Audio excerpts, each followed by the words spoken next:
The parable of the pipeline. नई अर्थव्यवस्था में अतिरिक्त आमदनी का अस्थायी स्रोत कैसे बनाएं? बर्क हेसेज, अंतर्राष्ट्रीय बेस्टसेलर ड्रीम बीज.com के लेखक। आप भी मिलेनियर बन सकते हैं। प्रिय पाठक, 100 साल पहले आम आदमी का मिलेनियर बनना लगभग असंभव था। 20वीं सदी के मोड़ पर जीवन शैली के इन आंकड़ों पर नजर डालें। 1900 में अमेरिका में औसत वेतन 22 सेंट प्रति घंटे था। आम कर्मचारी हर साल 200 से 400 डॉलर के बीच कमाता था, यानी गरीबी रेखा से काफ़ी कम। सिर्फ 6% अमेरिकी हाई स्कूल पास थे। औसत जीवन काल 47 साल था। सिर्फ 14% घरों में बाथटब था। अमेरिका में कुल 8000 कारें थीं और केवल 144 मील पक्की सड़कें थीं। प्रथम विश्व युद्ध तक औसत अमेरिकी परिवार अपनी 80% आमदनी रोटी, कपड़ा और मकान की बुनियादी आवश्यकताओं पर खर्च करता था। सारांश में कहें तो 100 साल पहले बुनियादी तौर पर दो ही आर्थिक वर्ग थे, अमीर और बाकी लोग। 10% परिवारों में से केवल एक ही उच्च वर्गीय या मध्य वर्गीय था। इसका मतलब है कि सन 1900 में अमेरिका में 90% लोग गरीब की श्रेणी में आते थे। मध्य वर्ग अब भी वेतन से वेतन तक नहीं जा रहा था। 100 साल आगे बढ़कर 2001 तक आए। आज मीडियन परिवार आय $47,000 है। अमेरिका में जितने लोग हैं उससे ज़्यादा कारें हैं। ज़्यादातर परिवारों के पास कम से कम 2 टीवी हैं। औसत जीवन काल 75 साल है। आज हम लोगों के पास ज़्यादा डिस्पोजेबल यानी ज़रूरत से ज़्यादा आय है, ज़्यादा खाली समय है और करियर के पहले से ज़्यादा विकल्प हैं। लेकिन इसके बावजूद अमेरिका के 72 मिलियन परिवारों में से ज़्यादातर एक मासिक वेतन से दूसरे मासिक वेतन तक जी रहे हैं। पारिवारिक घर, कारों और फर्नीचर को हटा दें तो औसत परिवार के पास कोई संपत्ति नहीं है, शून्य संपत्ति। हालांकि पारिवारिक आमदनी बढ़ी है, लेकिन पारिवारिक कर्ज और काम के घंटे भी बढ़ गए हैं। इस तस्वीर में क्या गलत या क्या गड़बड़ है? क्या आप गलत सिस्टम में काम कर रहे हैं? इसमें गड़बड़ यह है कि बहुत सारे लोग गलत योजना पर चल रहे हैं। वे गलत सिस्टम से जुड़ गए हैं और उनके पास इस बात की बुनियादी समझ नहीं है कि दौलत कैसे बनाई और जोड़ी जाती है।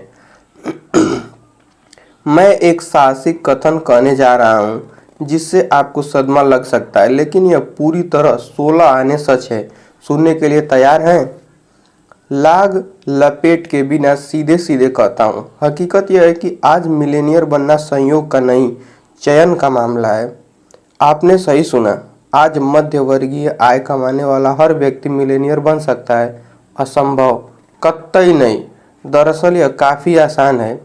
आज अगर आप मिलेनियर बनना चाहते हैं तो आपको बस ये 3 कदम उठाने की ज़रूरत है।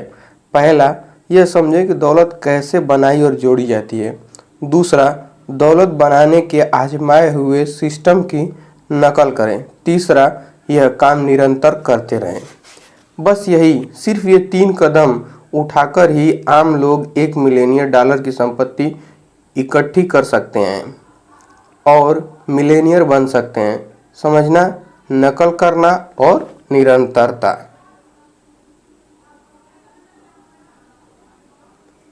आप इस पुस्तक से क्या सीखेंगे? इस पुस्तक से आप आजमाई हुई रणनीतियाँ सीखेंगे। इन रणनीतियों का इस्तेमाल करके आम लोग अपने तथा अपने परिवार के लिए सच्ची वित्तीय स्वतंत्रता हासिल कर सकते हैं। इन रणनीतियों पर अमल करना आसान है।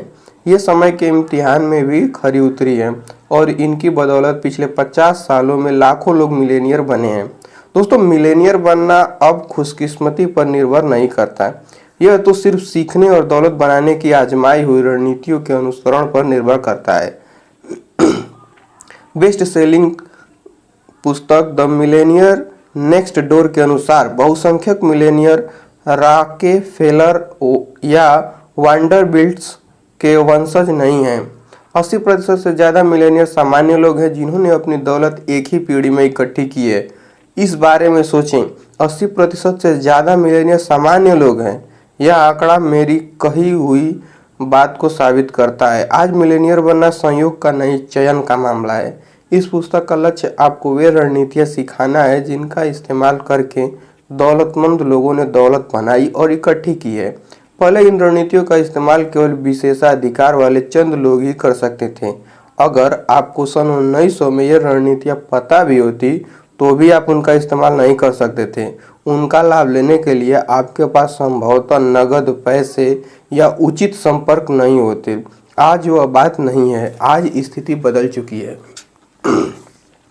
आज बेहतर प्रौद्योगिकी की बदौलत, मध्यवर्गीय वेतन बढ़ने की बदौलत और ई कंपाउंडिंग यानी ई चक्रवृद्धि नामक नवाचारी बिजनेस मॉडल की बदौलत हाई स्कूल या उससे ज़्यादा की शिक्षा वाला लगभग कोई भी मध्यवर्गीय व्यक्ति अपने धन, समय और संबंधों की लिवरेजिंग करके व्यक्तिगत व वित्तीय स्वतंत्रता हासिल कर सकता है। इस पुस्तक में बताई रणनीतियों का अनुसरण करके आप भी मिलेनियर बन सकते हैं। मिलेनियर क्लब में आपका स्वागत है। भवदीय Burke Hedges. The parable of the pipeline. हर उस व्यक्ति को जिसके पास पाइपलाइन बनाने की बुद्धिमत्ता है और यह ज्ञान दूसरों को देने की इच्छा है। आभार। जब मैं डॉक्टर स्टीव प्राइस के बारे में सोचता हूँ तो अनुशासन, संकल्प, एकाग्रता और धैर्य वे शब्द हैं जो दिमाग में आते हैं। वे इन पांडुलिपि की सफल पूर्णता की रीढ़ थे। स्टीव, आप बेहद गुणी हैं और किसी प्रोजेक्ट को शुरू से अंत तक पूरा देखने के लिए समर्पित भी हैं। मैं आपकी कोटि कोटि प्रशंसा करता हूं और मेरी निगाह में आप अनमोल साझेदार हैं। मैं INTI पब्लिशिंग की अध्यक्ष कैथरीन ग्लोवर का सदैव ऋणी कृतज्ञ हूँ। कैथरीन असाधारण लीडर हैं। इस पुस्तक के सृजन और विकास के दौरान उनका विवरणों पर ध्यान व राय अमूल्य थे। मैं आसानी से पढ़ने वाला लेआउट तैयार करने वाली डोना मॉरिसन के असाधारण काम के लिए उन्हें धन्यवाद देना चाहता हूँ। डोना, आपके साथ काम करना हमेशा आनंददायक होता है। लीज चेरी और उनकी सृजनात्मक टीम को अद्भुत कवर डिजाइन के लिए बहुत बहुत धन्यवाद। चेरी डिजाइन ने अतिरिक्त आय की जबरदस्त शक्ति संप्रेषित करने में छक्का मारा है। टीम INTI के प्रत्येक सदस्य को धन्यवाद दिए बिना यह आभार पूरा नहीं होगा। सैंडी लॉरेंजन INIT के कामकाज को किसी स्विस घड़ी की तरह चलाती है। डी गैरेंट ने उद्योग की 5 सबसे अच्छी वेबसाइट बनाई है तथा उनका प्रबंध करते हैं। सिंडी हाज न सिर्फ वेयरहाउस को कार्यकुशलता से चलाती हैं बल्कि यह काम हमेशा मुस्कुरा कर करती हैं। CFO ज्वेल पैरेगो कंप्यूटर विशेषज्ञ हैं और अकाउंटिंग की उस्ताद भी। ज्वेल, हम आपके बिना क्या करेंगे। अंत में मैं अपने पिता को धन्यवाद देना चाहता हूं जिन्होंने मेरी किशोरावस्था में इस बात पर जोर दिया था कि जीवन में पाइपलाइनें बनाना जरूरी है क्योंकि पाइपलाइनें ही जीवन की डोर होती हैं। डैडी, आपके धैर्य और शाश्वत बुद्धिमत्ता के लिए धन्यवाद। बर्क हैसेज की डेस्क से, आपकी पाइपलाइनें आपके जीवन की डोर हैं। मेरे पिताजी 25 साल पहले गुजर गए थे, लेकिन आज भी मुझे उनके साथ शाम को खेले गए शतरंज के मैच इतनी अच्छी तरह याद हैं मानो वे कल की ही बात हो। मुझे याद है कि इक्वाडोर के तट पर हमारे बीच हाउस के बरामदे में प्रशांत महासागर का नज़ारा दिखता था और मैं वहां शतरंज की बिसात बिछाने में पिताजी की मदद करता था। मुझे याद है कि मैं सफ़ेद बालुई तट पर लहरों को बिखेरते देखता था। मुझे याद है कि नमकीन पानी की धुंध पर गुड़हल की खुशबू तैरती रहती थी। मुझे याद है कि मैं नरम पीले सूरज को भूरे क्षितिज के नीचे डूबते देखता था। हम अंधेरा होने तक शतरंज खेलते थे। पिताजी बोलते थे, मैं सुनता था। मुझे याद है क्षितिज को निहारते वक्त उन्होंने कई बार यह वाक्य बोला था, कभी किसी चीज को अस्थायी मानकर न चले। एक ही दिन में राजा से रंक, कभी किसी चीज को अस्थायी मानकर न चलें। पिताजी 1959 का जिक्र कर रहे थे जब कास्त्रो ने क्यूबा पर कब्जा किया था। इस क्रांति से पहले पिताजी क्यूबा के सबसे अमीर लोगों में गिने जाते थे। टाइम पत्रिका के एक लेख के अनुसार पिताजी की नेटवर्थ $20 मिलियन से ज़्यादा थी, जो आज के डॉलरों से डॉलरों में कम से कम 200 मिलियन डॉलर होगी। वे 12 अलग अलग व्यवसायों के मालिक थे, जिनमें कपास की मिल, रिटेल स्टोर, टेक्सटाइल मिल, रसायन बनाने वाला कारखाना और कमर्शियल रियल एस्टेट शामिल थे। जब कास्त्रो ने सत्ता हाथिया ली तो मेरे माता पिता खाली हाथ कोरे कपड़ों में भागकर जमैका पहुंचे। कास्त्रो ने पिताजी के व्यवसाय और बैंक खातों को जब्त कर लिया। साम्यवादियों का कहना था कि यह लोगों के खिलाफ अपराध की सजा है। पिताजी का एकमात्र अपराध यह था कि वे सफल थे और फिर उस सफलता को अस्थायी मानकर चले थे। अतीत को देखने पर यह स्पष्ट नजर आता है कि उन्हें अपनी कुछ संपत्तियां देश के बाहर पहुंचा देनी चाहिए थी, लेकिन उन्होंने ऐसा इसलिए नहीं किया क्योंकि वे यह मानकर चल रहे थे कि कास्त्रो कभी सरकार नहीं गिरा पाएंगे। पिताजी का अंदाजा गलत निकला और उन्हें अपनी दौलत गंवाकर इसकी कीमत चुकानी पड़ी। पाइपलाइनों की चेतावनी। पिताजी ने दोबारा दौलत बनाने की पूरी कोशिश की, लेकिन बुरी अर्थव्यवस्था और रोगी हृदय ने उनकी वापसी नहीं होने दी। अपने अंतिम दिनों में वे कटु नहीं थे, वे तो बस निराश थे कि उनका समय खत्म हो गया था। शतरंज खेलते समय पिताजी ने मुझे वे मुख्य सिद्धांत सिखाने की पूरी कोशिश की, जिनकी बदौलत वे 50 सालों से भी कम उम्र में दौलतमंद बन सके थे। पिताजी अक्सर अपने खुद के व्यवसायों के मालिक बनने के महत्व पर उपदेश देते थे। स्वामित्व का मतलब है स्वतंत्रता और नियंत्रण। पिताजी मानते थे कि आपके पास जितने ज्यादा व्यवसाय होते हैं उतना ही अच्छा रहता है। वे कहा करते थे, आपकी पाइपलाइनें आपके जीवन की डोर हैं। मैंने पिताजी की नसीहत को दिल में उतार लिया। मैंने अपना पहला व्यवसाय 25 साल की उम्र में शुरू कर दिया। आज मैं तीव्र विकास करने वाले कई व्यवसायों का मालिक हूँ। विडंबना देखें, मेरी एक कंपनी इक्विबोर पाइपलाइन व्यवसाय में है। सचमुच, इक्विबोर जमीन के नीचे पाइप बिछाती है। इन पाइपों का इस्तेमाल पुरानी अर्थव्यवस्था की यूटिलिटी कंपनियां गैस और पानी की पाइपलाइनों की सुरक्षा के लिए करती हैं। नई अर्थव्यवस्था की टेलीकॉम कंपनियां इन पाइपों का इस्तेमाल अपने फाइबर ऑप्टिक्स केबलों के लिए करती हैं, जो भविष्य की पाइपलाइनें हैं।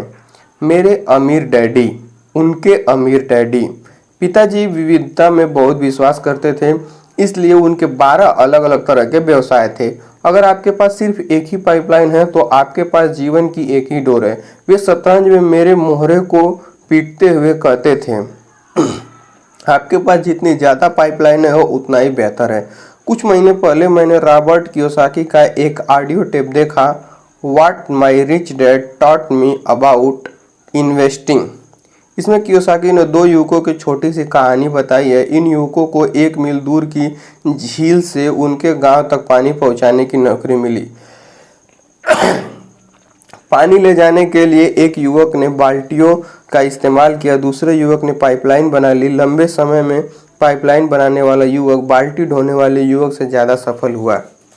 कियोसाकी का ऑडियो सुनकर मुझे वे सबक याद आ गए जो पिताजी ने मुझे 25 साल पहले सिखाए थे। उस शाम घर पहुंचकर मैंने एक नई पुस्तक के लिए 10 पेज के नोट्स लिख डाले। इसमें मैंने पाइपलाइन को जीवन की डोर बताकर पाठकों से आग्रह किया था कि वे अल्पकालीन और दीर्घकालीन दोनों पाइपलाइनें बनाएं, ताकि उनकी आमदनी की नदियां अलग अलग जगहों से आए। मैंने इस पुस्तक का शीर्षक रखा the parable of the pipeline. 3 महीने बाद मैंने प्रकाशक को उस पुस्तक की पांडुलिपि थमा दी, जिसे आप अपने हाथों में थामे हुए हैं। अपनी खुद की पाइपलाइनें बनाना। इतने वर्षों में मैंने पिताजी की सलाह पर चलकर कई लाभदायी पाइपलाइनें बनाई हैं। उनकी तरह मैं 12 व्यवसायों का मालिक नहीं हूँ, नहीं उनकी तरह मेरी नेटवर्थ अब तक 20 मिलियन डॉलर हुई है, लेकिन मैं इस दिशा में काम कर रहा हूँ। पाइपलाइनें लोगों की जेब में पैसे पहुंचाकर उनके जीवन में चिंता को दूर करने के लिए बनाई गई हैं, लेकिन सबसे बढ़कर पाइपलाइनें इसलिए बनाई गई हैं ताकि लोगों को व्यक्तिगत और वित्तीय स्वतंत्रता तथा आजीवन सुरक्षा मिल सके। संक्षेप में, पाइपलाइनें जीवन की डोर हैं। एक तानाशाह ने मेरे पिता के जीवन की डोरों को छीन लिया था और वे इससे कभी नहीं उबर पाए। अमेरिका में लोगों को वरदान मिला है, हमारे जीवन की डोर कभी कोई तानाशाह नहीं छीन सकता। सिर्फ हम ही खुद से जीवन की डोर छीन सकते हैं। कैसे? उन्हें बनाने के कदम नहीं उठाकर। मेरे पिताजी के जीवन से सबक लें। यह मानकर न चलें कि आने वाला कल भी आज जैसा ही होगा, क्योंकि यह नहीं होगा। एकमात्र सुरक्षा पाइपलाइन की सुरक्षा है। मैं आपसे आग्रह करता हूं कि आप आज ही अपनी पाइपलाइनें बनाना शुरू कर दें, ताकि आने वाले कल में आपके पास आपके जीवन की डोर रहे। प्रस्तावना 1801 मध्य इटली की घाटी।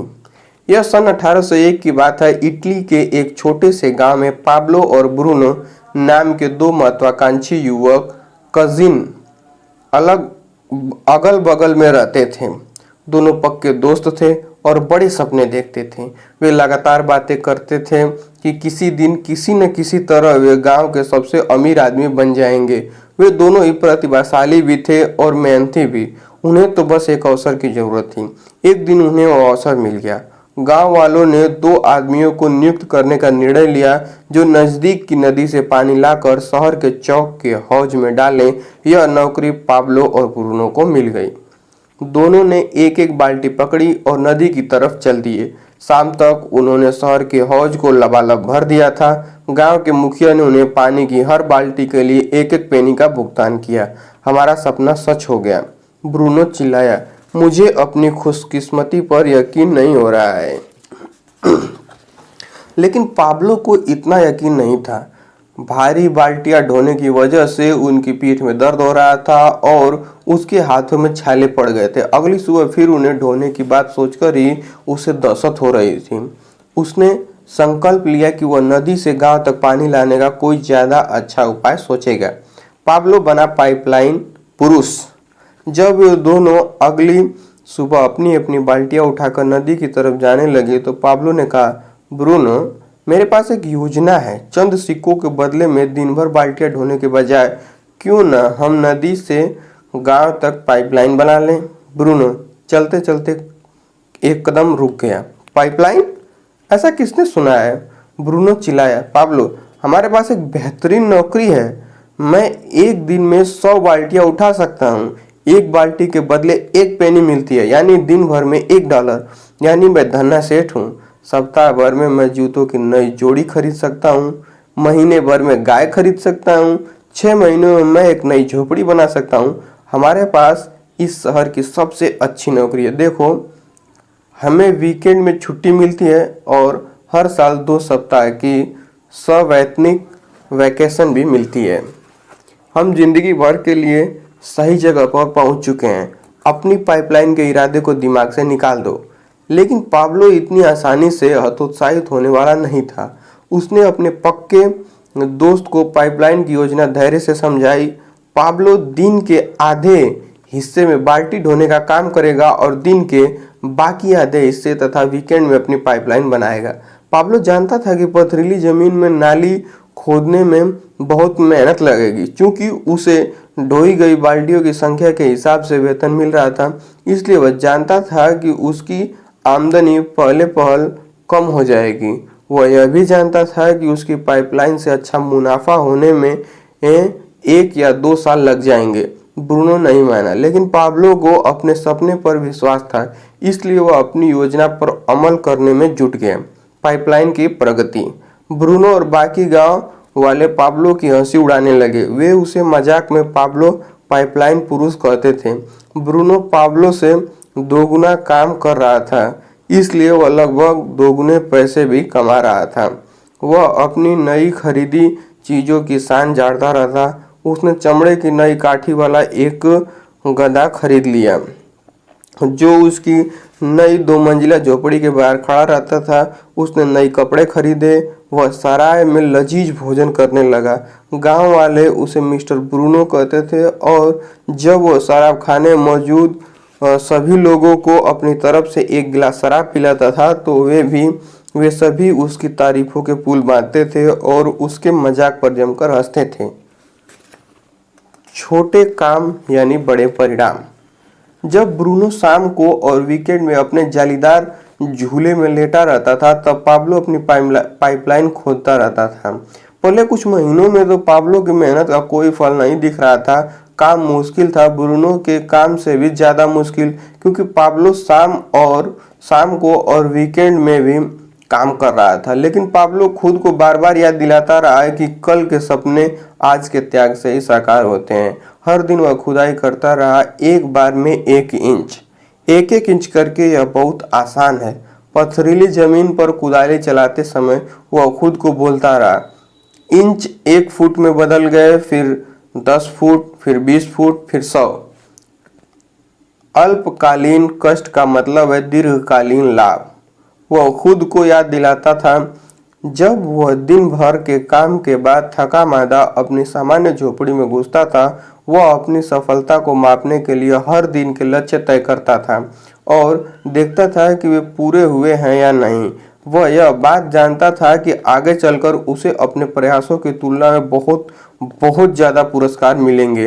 अपनी निगाह पुरस्कार पर रखो, उसने बार बार दोहराया। जब वह गांव के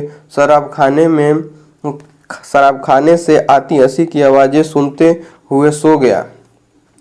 अपनी निगाह पुरस्कार पर रखें, निचले वाला पलड़ा ऊपर पहुंच जाता है। दिन महीनों में बदल गए। एक दिन पाब्लो को इस बात का एहसास हुआ कि उसकी पाइपलाइन आधी पूरी हो गई थी।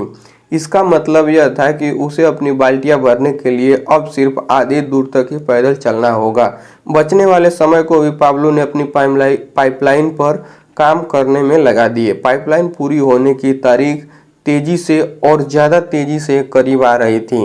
पाइपलाइन बनाने के बीच आराम करते समय पाब्लो अपने पुराने दोस्त ब्रूनो को बाल्टियां ले जाते देखता था। ब्रूनो के कंधे अब काफी झुक गए थे, वह दर्द में झुका हुआ था और हर दिन हमाली करने की वजह से उसकी चाल धीमी हो गई थी। अब ब्रूनो नाराज और खिन्न था। वह इस बात से चिढ़ रहा था कि वह हर दिन बाल्टियां ढोने के लिए अभी सख्त है, जिंदगी भर। अब वो अपने जालीदार झूले में कम समय बिताता था और शराब खाने में ज्यादा समय बिताता था।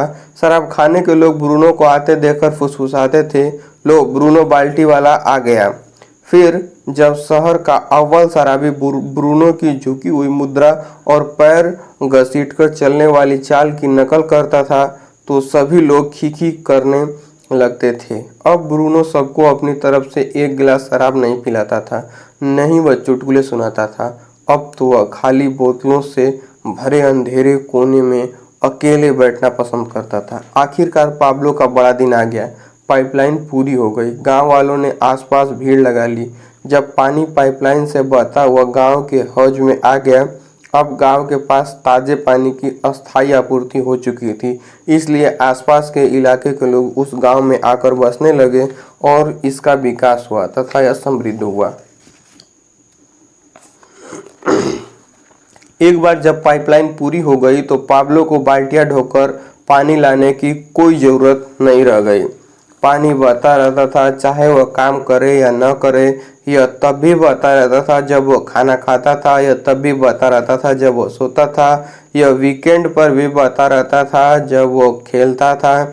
गांव में जितना ज्यादा पानी बहकर आता था उतना ही ज्यादा पैसा बहकर पाब्लो की जेब में आ जाता था। पाइपलाइन वाला पाब्लो अब चमत्कारी पाब्लो के नाम से मशहूर हो गया। नेताओं ने उसकी दूरदृष्टि की प्रशंसा की और उससे मेयर का चुनाव लड़ने को कहा, लेकिन पाब्लो समझता था कि उसने जो किया था वह चमत्कार नहीं था, यह तो एक बहुत बड़े सपने का सिर्फ पहला चरण था। देखिए, पाब्लो के पास ऐसी योजनाएं थी जो उसके गांव से बहुत बहुत आगे तक जाती थी। पाब्लो की योजना पूरे संसार में पाइपलाइनें बनाने की थी। मदद के लिए अपने मित्र को नियुक्त करना। पाइपलाइन आने की वजह से ब्रूनो बाल्टी वाले का काम ठप हो गया। पाब्लो को दुख होता था जब वो अपने पुराने दोस्त को शराब खाने में मुफ्त शराब के लिए भीख मांगते देखता था। इसलिए पाब्लो ने ब्रूनो के साथ एक मुलाकात तय की। ब्रूनो, मैं यहाँ तुम्हारी मदद मांगने आया हूँ। ब्रूनो ने अपने झुके हुए कंधे सीधे किए और उसकी काली आंखें सिकुड़ गईं। उसने फुफकारते हुए कहा, मेरा मजाक मत उड़ाओ। पाब्लो ने कहा, मैं यहाँ शान झाड़ने नहीं आया हूँ, मैं तो तुम्हें एक बेहतरीन कारोबारी अवसर देने आया हूँ। मेरी पहली पाइपलाइन पूरी करने में मुझे 2 साल से ज़्यादा लग गए, लेकिन इन 2 सालों में मैंने बहुत कुछ सीखा है। मैं जानता हूँ कि किन औजारों का इस्तेमाल करना है, कहाँ खोदना है, कैसे पाइपलाइन बिछानी है। रास्ते में चलते चलते मैंने नोट्स लिए हैं और एक ऐसा सिस्टम तैयार किया है जिससे मैं एक और पाइपलाइन बना सकता हूँ, और फिर एक और एक और। मैं अकेला ही 1 साल में पाइपलाइन बना सकता हूँ, लेकिन यह मेरे समय का सर्वश्रेष्ठ उपयोग नहीं होगा। मेरी योजना यह है कि मैं तुम्हें और दूसरों को यह सिखा दूँ कि पाइपलाइन कैसे बनानी है, और इसके बाद तुम दूसरों को सिखाना, और हम में से हर व्यक्ति दूसरों को सिखाएगा जब तक कि इस इलाके के हर गांव में पाइपलाइन न पहुंच जाए, फिर देश के हर गांव में एक पाइपलाइन न पहुंच जाए, और अंततः पूरे संसार के हर गांव में एक पाइपलाइन न पहुंच जाए। जरा सोचो, पाब्लो ने आगे कहा, हम उन पाइपलाइनों से गुजरने वाले 1 गैलन पानी के बदले में थोड़े पैसे ले सकते हैं। पाइपलाइनों से जितना ज़्यादा पानी बहेगा, हमारी जेब में भी उतना ही ज़्यादा पैसा बहकर आ जाएगा। मैंने जो पाइपलाइन बनाई है वह सपने का अंत नहीं है, यह तो सिर्फ शुरुआत है। ब्रूनो को आखिरकार बड़ी तस्वीर दिख गई। वह मुस्कुराया और उसने अपना सख्त हाथ अपने पुराने दोस्त की तरफ बढ़ा दिया। उन्होंने हाथ मिलाया और फिर पुराने बिछड़े दोस्त की तरह गले मिल गए। बाल्टी ढोने वाले संसार में पाइपलाइन के सपने। बरसों गुजर गए। पाब्लो और ब्रूनो काफी पहले रिटायर हो चुके हैं, लेकिन उनका विश्वव्यापी पाइपलाइन व्यवसाय अब भी उनके बैंक खातों में हर साल करोड़ों डॉलर बहाकर लाता है। कई बार तो देहात में यात्रा करते वक्त पाब्लो और ब्रूनो पानी की बाल्टियां ढोने वाले युवक के पास से गुजरते थे। यह देखकर बचपन के दोस्त रुक जाते थे। वे युवकों को अपनी कहानी बताते थे और उनकी खातिर पाइपलाइन बनाने में उनकी मदद करने का प्रस्ताव रखते थे। कुछ लोग उनकी बात सुनते थे और पाइपलाइन व्यवसाय शुरू करने के अवसर पर उछल पड़ते थे, लेकिन दुखद बात यह है कि ज्यादातर बाल्टी ढोने वाले जल्द ही पाइपलाइन के विचार को खारिज कर देते थे। पाब्लो और ब्रूनो बार बार एक जैसे बहाने सुनते थे।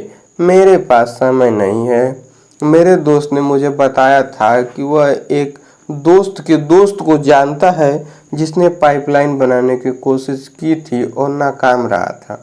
जो लोग जल्दी अंदर जाते हैं सिर्फ वही पाइपलाइनों से पैसे कमा पाते हैं। मैंने जिंदगी भर बाल्टियां ढोई है, मैं तो जो जानता हूँ वही करता रहूंगा। मैं कुछ लोगों को जानता हूँ जिनका पैसा पाइपलाइन घोटाले में डूब गया था। मैं तो यह हरगिज नहीं करूंगा। इतने सारे लोगों में भविष्य दृष्टि का अभाव था। यह देखकर पाब्लो और ब्रूनो दुखी हो जाते थे, लेकिन दोनों दोस्त बाद में इस तथ्य को स्वीकार कर लेते थे कि वे बाल्टी ढोने वाले संसार में रहते हैं, इसलिए बहुत कम लोग ही पाइपलाइन के सपने देखने की हिम्मत कर सकते हैं। खंड 1, हम बाल्टी ढोने वाले संसार में रहते हैं। अध्याय 1, आप कौन हैं? बाल्टी ढोने वाले हमाल या पाइपलाइन निर्माता? ब्रूनो, मेरे पास एक योजना है। जब अगली सुबह वे दोनों अपनी बाल्टी लेकर नदी से पानी लाने के लिए चले तो पाब्लो ने कहा, चंद सिक्कों के बदले में दिन भर बाल्टियां ढोने के बजाय हम नदी से गांव तक पाइपलाइन क्यों न बना लें? ब्रूनो चलते चलते एकदम रुक गया। पाइपलाइन? ऐसा किसने सुना है? ब्रूनो चिल्लाया। The parable of the pipeline से। आप कौन हैं? बाल्टी ढोने वाले हमाल या पाइपलाइन के निर्माता? क्या आपको सिर्फ तभी पैसे मिलते हैं जब आप खुद जाकर काम करते हैं, बाल्टी वाले हमाल ब्रूनो की तरह, या फिर आप एक बार काम करते हैं और आपको उसके बदले में बार बार पैसे मिलते हैं, पाइपलाइन निर्माता पाब्लो की तरह? अगर आप ज़्यादातर लोगों जैसे हैं तो आप बाल्टी ढोने वाली योजना पर काम कर रहे हैं। मैं इसे समय के बदले पैसे का जाल कहता हूँ। आप समीकरण जानते हैं। 1 घंटे के काम के बदले 1 घंटे का भुगतान, 1 महीने के काम के बदले 1 महीने का भुगतान, 1 साल के काम के बदले 1 साल का भुगतान। जाना पहचाना लगता है। बाल्टी ढोने के साथ समस्या यह है कि जब बाल्टी ढोना बंद हो जाता है तो पैसा आना भी बंद हो जाता है, जिसका मतलब है कि सुरक्षित नौकरी या सपनों की नौकरी सिर्फ एक मुगालता है। बाल्टियां ढोने का अंदरूनी खतरा यह है कि आमदनी निरंतर नहीं, अस्थायी होती है। अगर ब्रूनो किसी दिन सुबह उठे और उसकी पीठ अकड़ी हुई हो और वह बिस्तर से न उठ पाए तो वह उस दिन कितने पैसे कमाएगा? शून्य। कोई काम नहीं तो कोई दाम नहीं। यही बाल्टी ढोने वाली हर नौकरी में होता है। एक बार जब बाल्टी ढोने वाले अपनी मेडिकल छुट्टियों और वैकेशन की छुट्टियों का इस्तेमाल कर लेते हैं तो उसके बाद अगर वे बाल्टियां नहीं ढोएंगे तो उन्हें वेतन का चेक नहीं मिलेगा। गणित बहुत सरल है। कोई बाल्टी नहीं बराबर कोई भुगतान नहीं। दंत चिकित्सक अब बाल्टियां नहीं ढो सकती। यहाँ असल जीवन का एक उदाहरण है। मेरी पुरानी दंत चिकित्सक वह सबसे अच्छी दंत चिकित्सक थी जिसके पास मैं कभी गया था। वह बेहद पेशेवर थी, इलाज का बहुत कुशल तरीका था, बेहतरीन व्यक्तित्व था, बेहतरीन तकनीशियन थी। हर बार इलाज लगभग दर्द रहित होता था। इसके अलावा वह अपने काम से प्यार करती थी और अपने काम के घंटे खुद तय करती थी। उसका क्लिनिक सप्ताह में केवल 3 ही दिन खुलता था ताकि वह अपने परिवार के साथ 4 दिनों का वीकेंड बिता सके।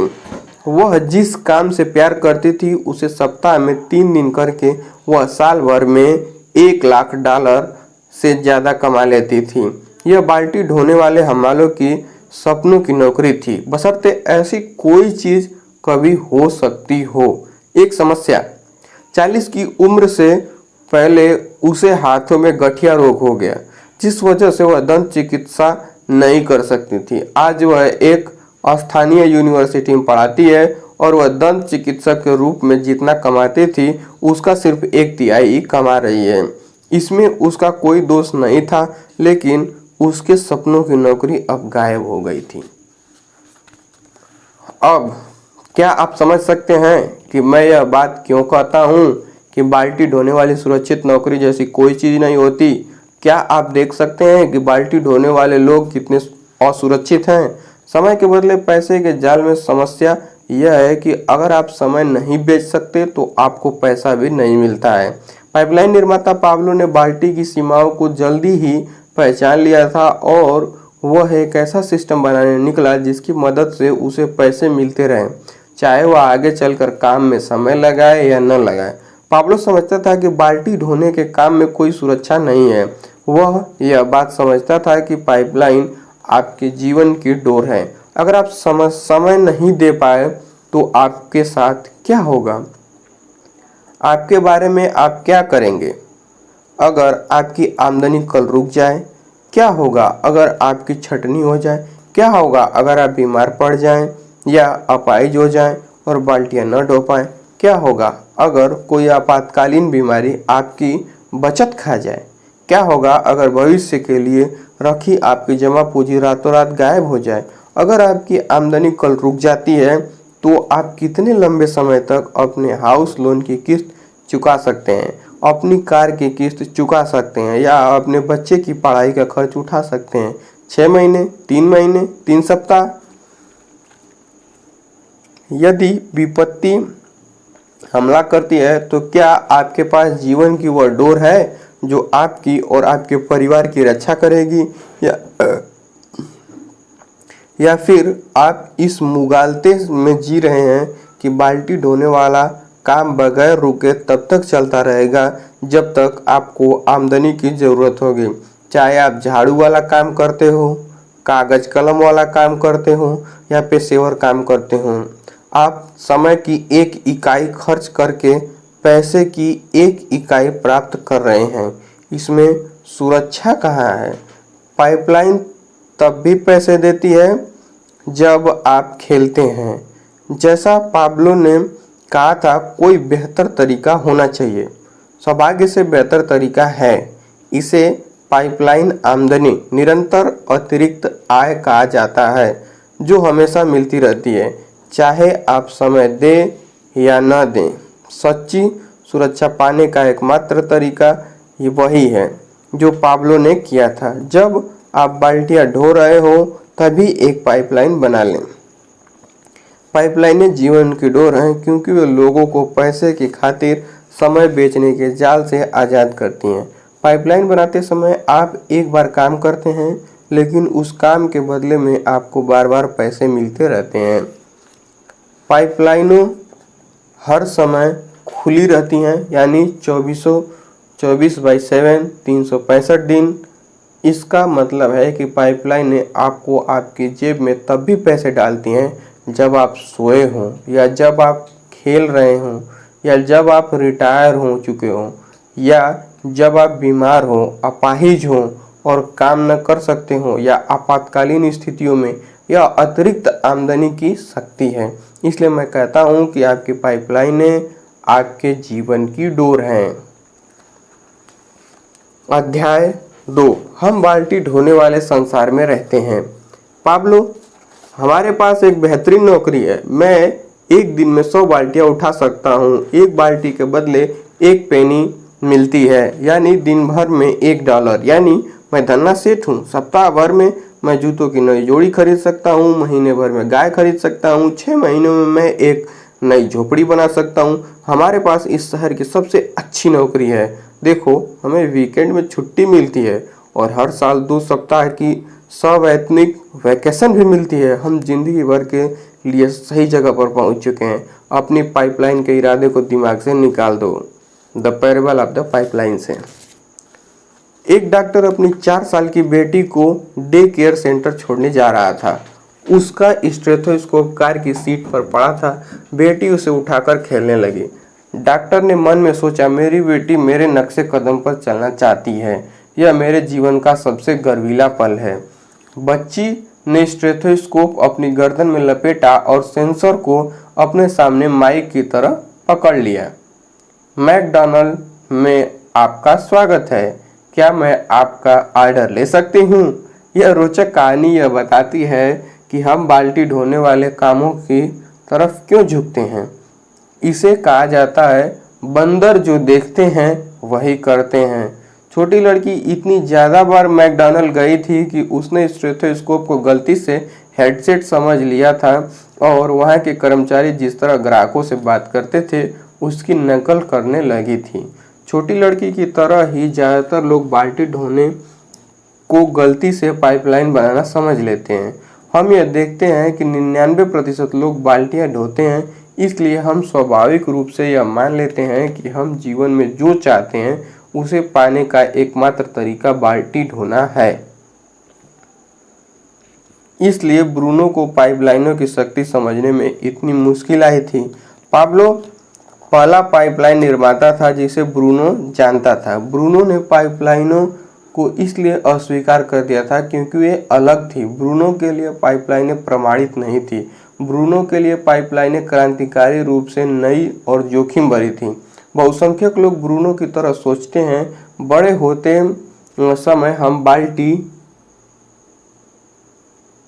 ढोने वाले कड़के लोगों से घिरे रहते हैं, इसलिए हम यह मान लेते हैं कि संसार में यही होता है। इससे मुझे एक बम्पर स्टिकर याद आ जाता है जिसे मैंने कुछ समय पहले देखा था। 1 लाख चूहे गलत नहीं हो सकते।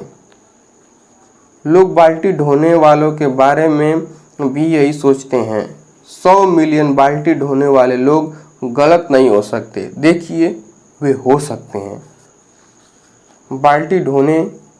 बाल्टी उठाने का निर्णय लेना। आइए सच का सामना करते हैं। इस संसार में जितने पाइपलाइन के निर्माता हैं उससे बहुत ज़्यादा बाल्टी ढोने वाले हमाल हैं। क्यों? क्योंकि बाल्टी ढोना वह राह है जिस पर हमारे माता पिता चले थे और उन्होंने हमें भी उसी पर चलना सिखाया। बाल्टी ढोने वाला मॉडल आपको बताता है कि बाल्टी ढोने वाले संसार में आगे बढ़ने के लिए आपको यह करना होगा। स्कूल जाओ और सीखो कि बाल्टियाँ कैसे ढोना है। बहुत कड़ी मेहनत करो, ज़्यादा बड़ी बाल्टियाँ ढोने के अधिकारी बनो। बाल्टी कंपनी ए से इस्तीफा देकर बाल्टी कंपनी बी की नौकरी कर लो ताकि आपको ज़्यादा बड़ी बाल्टियाँ ढोने को मिले। ज़्यादा घंटे काम करो ताकि आप ज़्यादा बाल्टियाँ ढो सको। बच्चों को बाल्टियाँ ढोने का बेहतरीन प्रशिक्षण देने वाले कॉलेज में पढ़ने जाओ। धातु की बाल्टियाँ उठाने से करियर बदलो और प्लास्टिक की बाल्टियाँ उठाओ, फिर डिजिटल बाल्टियाँ उठाओ। उस दिन के सपने देखो जब आप बाल्टियाँ ढोने के काम से रिटायर हो सकते हो। तब तक उन बाल्टियों को ढोते रहो, उन बाल्टियों को ढोते रहो। ये सब बाल्टी ढोने वाले लोग अपने प्रयासों के बदले में कितना कमाते हैं? आश्चर्यजनक रूप से बहुत कम। परेड मैगजीन के लोग कितना कमाते हैं? वार्षिक सर्वे के अनुसार अमेरिका का औसत कर्मचारी साल में $28,500 कमाता है। लगभग 20% टैक्स घटा दें तो जीवन यापन के लिए $22,500 बचते हैं। आइए सच का सामना करते हैं। $22,500 इतनी रकम नहीं है कि 4 लोगों के परिवार की बुनियादी जरूरतें पूरी हो जाए। इसका मतलब है बहुसंख्यक लोग ज्यादा पैसों के लिए बुरी तरह छटपटा रहे हैं। बाल्टियों की झांकी। जब बाल्टियां ढोने वालों को ज्यादा पैसे चाहिए होते हैं तो वे क्या करते हैं? क्योंकि उनकी बाल्टी ढोने वाली मानसिकता है, इसलिए वो बाल्टी ढोने वाला समाधान सोच लेते हैं। अगर आपको ज्यादा पैसे की जरूरत हो तो आपको ज्यादा बाल्टियां ढोनी होंगी। बाल्टी ढोने वाले डैडी कहते हैं, मैं शाम को और वीकेंड में बाल्टियां ढोने वाली दूसरी नौकरी कर लूँगा। बाल्टी ढोने वाली मम्मी कहती है, बच्चों के पैदा होने से पहले मैं बाल्टियां ढोने की जो नौकरी करती थी उसे दोबारा कर सकती हूँ। बाल्टियां ढोने वाले मम्मी डैडी घोषणा करते हैं, बच्चे स्कूल के बाद और गर्मियों में बाल्टियां ढोने का काम कर सकते हैं, और यही वे करते हैं। परिणाम, आज उत्तर अमेरिका के लोग संसार में सबसे लंबे घंटे काम करते हैं, काम के दीवाने जापानियों से भी ज्यादा। क्या ज्यादा बाल्टियां ढोकर ज्यादा पैसे कमाने की योजना कामयाब हो रही है? एक शब्द में, नहीं। यहाँ भावहीन कठोर तथ्य बताए जा रहे हैं। उपभोक्ता कर्ज रिकॉर्ड स्तर पर है। अमेरिका में मकान पर कर्ज पिछले 17 सालों में 4 गुने से ज्यादा हो गए हैं। आज औसत परिवार के पास डिस्पोजेबल या प्रयोग के लिए उपलब्ध आमदनी में जो $1 होता है उस पर 95 सेंट का कर्ज है। परिवार के भरण पोषण के लिए काम करने वाली महिलाओं का अनुपात पिछले 20 सालों में 2 गुने से ज़्यादा हो गया है। यह 1980 में 19% था, जो आज बढ़कर 46% हो चुका है। बिल चुकाने के लिए ज़्यादा से ज़्यादा लोग अपनी सबसे बड़ी अकेली संपत्ति यानी उनके घर पर दूसरी और तीसरी मार्गेज ले रहे हैं।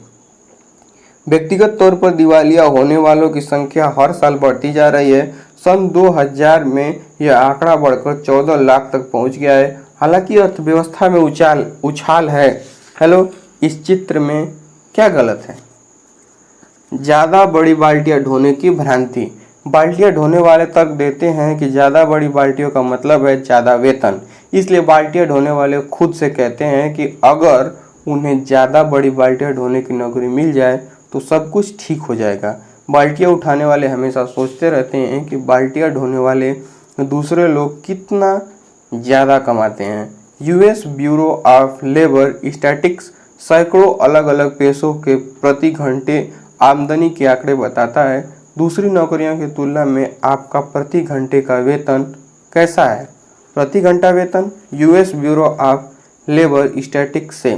पेशा, fast food cook $6.29, gas station attendant $7.34 प्रति घंटा वेतन, चौकीदार $8.44, रिटेल सेल्स पर्सन $9.12, सेक्रेटरी $11.86, छत डालने वाला $13.63, कार मैकेनिक $13.97, ट्रक ड्राइवर $14.08, दमकल कर्मी $15.63, डाकिया $16.39, loan officer $20.05, computer programmer $25.67, chemical engineer $29.44, भौतिक शास्त्री $33.23, वकील $36.49, दंत चिकित्सक $44.40, डॉक्टर सर्जन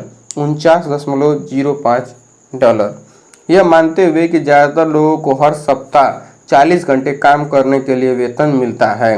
हालांकि शायद वे एक सप्ताह में कम से कम 50 घंटे या इससे ज़्यादा काम करते हैं और हर साल 2 सप्ताह की सवैतनिक वैकेशन मिलती है।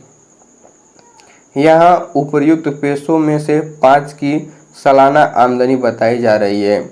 सालाना आमदनी: कुक $13,083, रिटेल सेल्स पर्सन $18,970, डाकिया $34,091, वकील $75,899, डॉक्टर $1,02,024।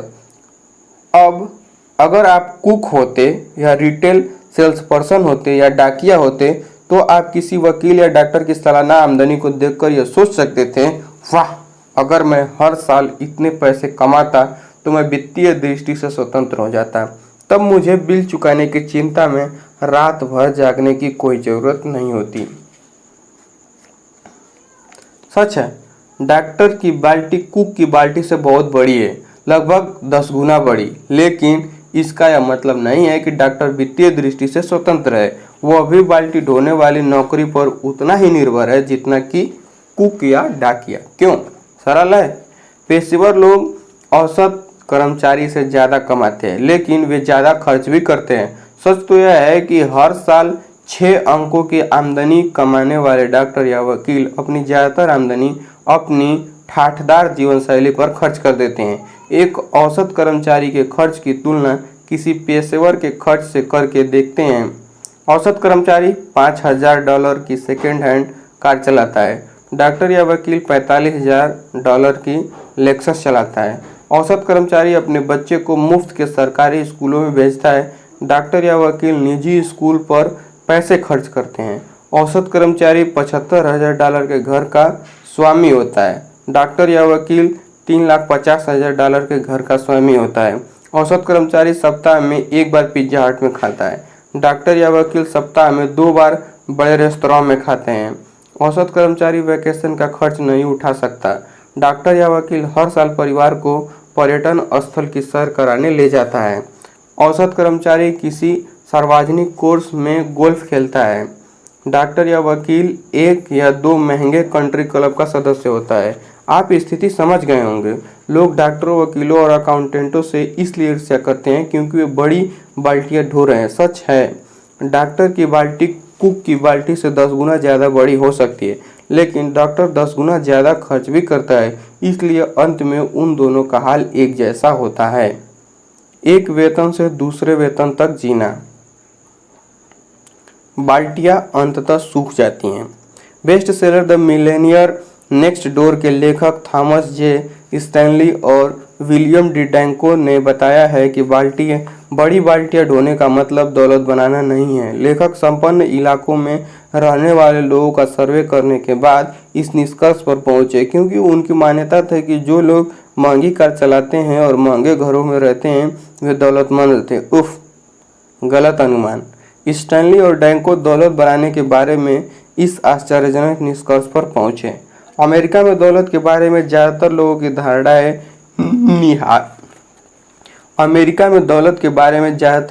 धारणाएं निहायत ही गलत हैं। दौलत का मतलब आमदनी नहीं। अगर आप हर साल अच्छी आमदनी कमाते हैं और उसे पूरी खर्च कर देते हैं तो आप ज़्यादा दौलतमंद नहीं बन रहे हैं, आप तो बस शान से जी रहे हैं। दौलत वह नहीं है जिसे आप खर्च करते हैं, दौलत तो वह है जिसे आप संचित करते हैं। आप दौलतमंद कैसे बनते हैं? ज़्यादातर लोगों ने इसे भी गलत समझ लिया है। यह किस्मत या विरासत या ऊंची उपाधि या बुद्धि नहीं है जिसकी बदौलत लोग दौलत इकट्ठी करने में सक्षम बनते हैं। इसके बजाय ज़्यादातर मामलों में दौलत कड़ी मेहनत, लगन, योजना और सबसे बढ़कर आत्म अनुशासन की जीवन शैली का परिणाम होती है। दूसरे शब्दों में, बाल्टियां चाहे कितनी ही बड़ी क्यों न हो, वे अंततः सूख जाएंगी। दूसरी तरफ पाइपलाइनें हमेशा कायम रहेंगी, लेकिन पाइपलाइन बनाने की खातिर त्याग करना पड़ता है। पाइपलाइनें अपने आप नहीं बन जाती, उन्हें बनाने के लिए आपको समय निकालना पड़ता है और मेहनत करनी पड़ती है। ज़्यादा बड़ी बाल्टी से समस्या नहीं सुलझेगी। हर कोई अपनी बाल्टी के आकार को बढ़ाना पसंद करेगा। कोई भी वार्षिक वेतन वृद्धि या ज़्यादा पैसे वाली बेहतरीन नौकरी को नहीं ठुकराएगा। अगर बाल्टी ढोना आपकी आमदनी का एकमात्र स्रोत है तो मैं कहता हूँ वह सबसे बड़ी बाल्टी ढोएं जो आप ढो सकते हो। यह सहज बोध है, लेकिन इसके बावजूद सच्चाई यही है कि बाल्टियाँ ढोने से आप कभी वित्तीय दृष्टि से स्वतंत्र नहीं बन सकते। बाल्टियाँ ढोकर आप कभी अपने परिवार को सुरक्षित नहीं बना पाएंगे, चाहे आपकी बाल्टियाँ कितनी ही बड़ी क्यों न हो। क्यों? क्योंकि जब आप बाल्टी ढोते हैं तो आपको खुद वहां रहकर काम करना पड़ता है, तभी आपको पैसे मिलते हैं। जिस दिन आप बाल्टियां ढोना बंद कर देते हैं उसी दिन पैसा आना भी बंद हो जाता है। कई बाल्टियां ढोने वाले मिलेनियर से दिवालिया बन गए हैं, क्योंकि जब वे बाल्टियां ढो रहे थे तब उन्होंने पाइपलाइन नहीं बनाई। जब उनकी बाल्टी सूख गई तो उनकी जीवन शैली भी सूख गई। मेरे पिताजी कहते थे, पाइपलाइनें आपके जीवन की डोर है। क्या आप देख पा रहे हैं?